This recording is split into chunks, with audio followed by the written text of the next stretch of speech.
Not her, you know. What? Ellie?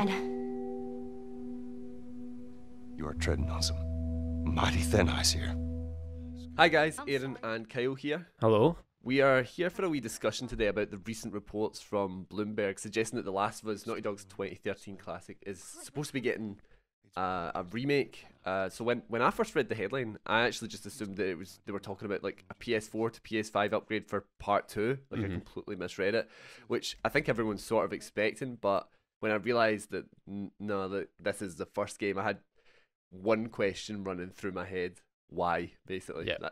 Like, so what were your kind of initial thoughts on this? Yeah, kind of like yourself. It was just I think we've all kind of been waiting for a Last of Us 2 PS5 upgrade, or even potentially like a Last of Us 1 remastered PS5 upgrade, because we've just seen so many games. Like Ratchet and Clank just had one, and I think I watched the oh god, what was the name of them? The Digital Foundry video. And the way they were talking about it was like it's quite easy to implement these next gen upgrades, at least just for the frame rate patches. They seem to be quite simple to do. So I think everyone's just been waiting for that. And then, I was on Twitter and then just saw this outpour of like, yeah, Days Gone 2's not happening. They want to focus on a Last of Us 1 remake. And it's just, like, why? It seems like one of the... I can't even begin to comprehend it, because right away, The Last of Us remaster, which I just played last year, looks absolutely amazing. It looks great. I would like to think of myself as kind of like the resident Last of Us fanboy at JumpCut play, but like I even think this is completely missing the point of a remake. Like I'm sure that when trailers start coming out and they're showing the revamped facial animations, the smoother gameplay, pretty much the like what we saw in part 2, and then the overall increase of like the graphics, then I'll probably be happy with it. It's something I would probably play, but I also don't need it. Yeah. Like you're saying, principally because like it holds up entirely, and it's only 8 years old. It's not even like something that's this is really unplayable in this kind of day and age. Like that. When I think of remaking a game, I'm thinking of something like Resident Evil 2 or like even like Shadow of the Colossus or something, which I think did need it. Like these kind of games that are showing the real power of a remake, bringing it to a new generation. And I don't think The Last of Us is the kind of game that people, like say some new, like an 18-year-old gamer now is going to pick up The Last of Us and think, oh man, I can't play this retro game. It looks good enough. It runs at 60 FPS on PS4, the remastered edition at least. And I don't really see the entire point of it, especially when, well, what I'll do is I'm going to run through the Bloomberg report, which was carried out by Jason Schreier. The main points we got from it was The Last of Us remake was originally assigned to like a now largely disbanded team of support developers that weren't even properly named before merging and eventually being taken over by, or pretty much being taken over by, Naughty Dog themselves. Yeah. And the plan was to remake the first game so that it was and presumably an updated version of Part 2 could be repurposed as a package, like a double bundle for PlayStation 5. And it was highlighting things like Sony high-ups are pretty much moving interest to expand their biggest and most successful franchises, so The Last of Us, God of War, Horizon Zero Dawn, and they're no longer interested in developing titles that are solely successful in Japan, which seems to be like a major hit. I know a lot of people have been going on about Gravity Rush. And then, like you were saying, Days Gone 2 rejected, but apparently Ben Studios are working on a new IP now. I don't think I'm really that fussed with the Days Gone 2. Like, it makes sense if it was... They really do go for, like, the critically acclaimed stuff. If you're talking about those free headlines franchises, and Days Gone just wasn't really... It was quite popular, that's the thing. It's one of those things that was, like, the disparity between the critics. Kind of same with, like, Ghost of Tsushima, which critics were a bit lukewarm on. The fans, like, really... really kind of went towards him like, oh, Days Gone's awesome, I was missing it. I still think it's pretty shit, but it's a surprise that Sony weren't like, right, cool, if you can make, like, if we give you this, the same time and budget, if you can make a better game that does get critically acclaimed, then like, fine, that's your second chance. But to just right away be like, nah, it's not happening, seems very strange. I think as well, like, the thing that, just one last thing that was actually briefly referred to was a multiplayer project from Naughty Dog, which is undoubtedly going to be The Last of Us faction, which I'm Yep. like dying for. When's it coming out? Yeah. But yeah, the idea of like Naughty Dog like are obviously like the kind of prestige of video game developers, and you know, 3 of their recent games, The Last of Us, Uncharted 4, and The Last of Us Part 2, pretty much been my favourite games of like the past decade. Yeah. But to be honest, I would just really like to see Naughty Dog moving on to like something like a brand new IP. You know? Yeah, I think that's what's strange I'd is love it's to the see fact it's them that's making it. Like, why Naughty Dog? I think they were saying in the articles that another team wanted to do it, but now we're making Naughty Dog, who clearly have bigger ambitions and more plans. Like, right, you need to take the time and remake this, and you know, again, it might not be. It's probably not the whole team that are being set to decide to work on this, but it's just such a strange decision. And I know the thing is, like, we're like, this is stupid, this is stupid. Will we play it? I mean, apart from the fact that we're journalists, so we kind of have to play it to see what the deal is. But I don't think I could actually, if this comes out and it's a full price game, I don't think there's a chance in hell I'm paying for it. There's no way. When I've got the remaster right there, that looks great and looks amazing, plays well on the PS5, even if this is the most stunning game that's ever made, I'm like, nah, maybe on a sale, but I'm not paying. I would be really interested to see how someone like, you know, like Joel controls in like the remade version if it was to come about, because I think when you compare the two games, like the biggest difference between part 1 and 2 is just the gameplay. Like part 2 is far more of a gameplay experience than the first game, that obviously, like, depending on the tech at the time, that we're saying it's 8 years old, it is a bit more like, you know, AI's going around certain routes, there's only so many animations, you don't get a jump button, you don't get to go prone, all these kind of things. And I think that could make a difference, but that's what I'm kind of curious of, is like, how far are they going to go with the remake if if it does eventually come out, you know, like how indeed are they re-recording the scenes, or are they just working over pre-existing motion animation? You know, like, because obviously in the first game they didn't actually, it was like hand animated. They didn't have like some of the technology that they had for part 2. So I'm curious to see how far are they going to go to, and I honestly feel as well that if it was to be refilmed, I think that would be a major mistake, because I just feel like it's not going to be the same as it was, especially when, you know, that's probably my most replayed game. I'm going to come, it's like when you listen to a live version of a song and the artist kind of mixes up the melody a little bit, you know what I mean? And you're like, no, what's happening? That's not what I'm used to singing in the car. Yeah. So I think that would be really, really weird. There are some theories going about it. I think this is a load of rubbish, to be honest. But theories that it will be some kind of tie into the television show. I think I would hate it that. would be a good way to just have The Last of Us name kind of being popular, not tying it into the show, but just having it come out when the show is about to come out. Which I think is supposed to be filming in June. Start to film in June. But I can imagine it being that. I cannot think that I mean, that would really be a bad idea. If not only were they remaking the game, but they were actually changing the structure of it to match something of the television show. Also, then it would negate the point, like, why are you watching the television show if you could just play the game, or vice versa? I mean, the television show shouldn't exist to begin with, but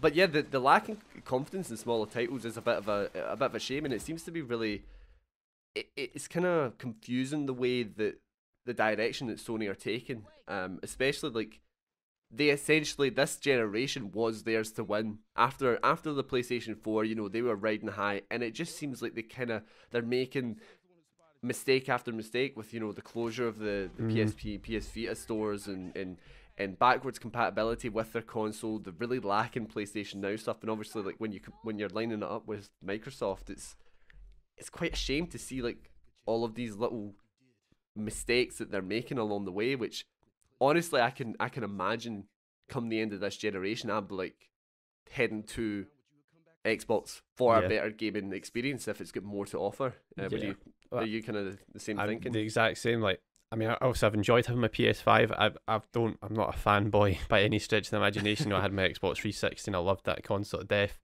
I got a PS3 later just to check out some of the exclusives, and I was happy to do that, but I never really played it outside of that. And I just gravitated, probably like most people, to the PS4 because the games were there, and at the time, obviously, Xbox's presser and, you know, with the Xbox One release was horrendous.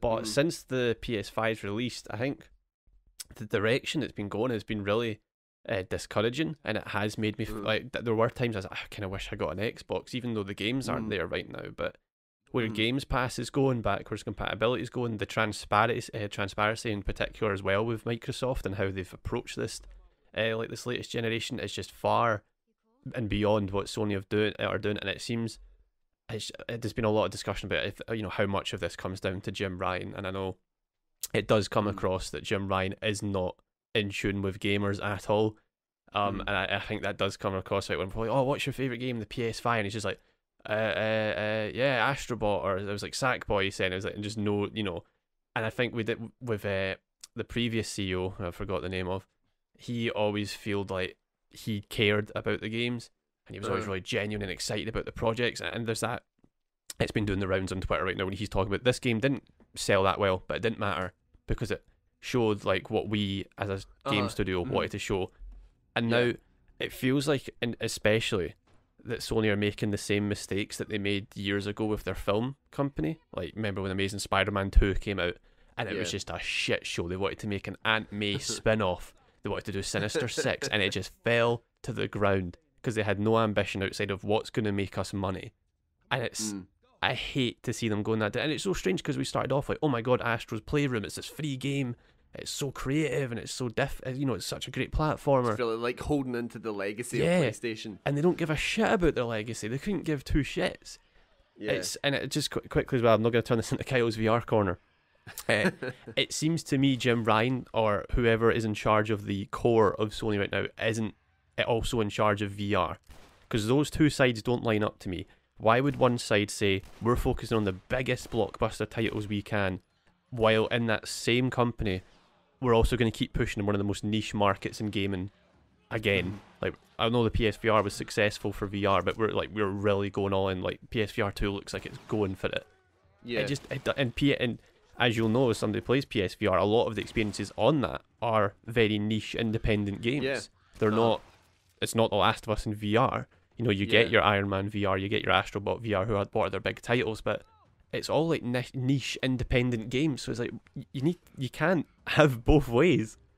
Yeah, and it seems as well like when you're trying to build up a collective of experiences and franchises, that's the thing that Microsoft, I think down the line you're going to look at that and they're going to be like, well, they have, there's going to be, we don't know what it is yet, but we know they're going to have exclusives when it comes to the Bethesda titles. So you're potentially talking about Fallout, Elder Scrolls, Starfield, like all of these kind of titles. But then like you're building up a lot of exclusive areas within their kind of ecosystem. Then you have Sony, and what I'm imagining from this down the line is you have, Sony, they've got The Last of Us, God of War, Horizon Zero Dawn. All right, cool. That's their thing, and I think they're just looking at it the wrong way to say, oh well, The Last of Us was popular, so let's just make more of The Last of Us. But that's not what people like, and I think we've spoken about it before. Like, neither of us were really like wanting a sequel for The Last of Us.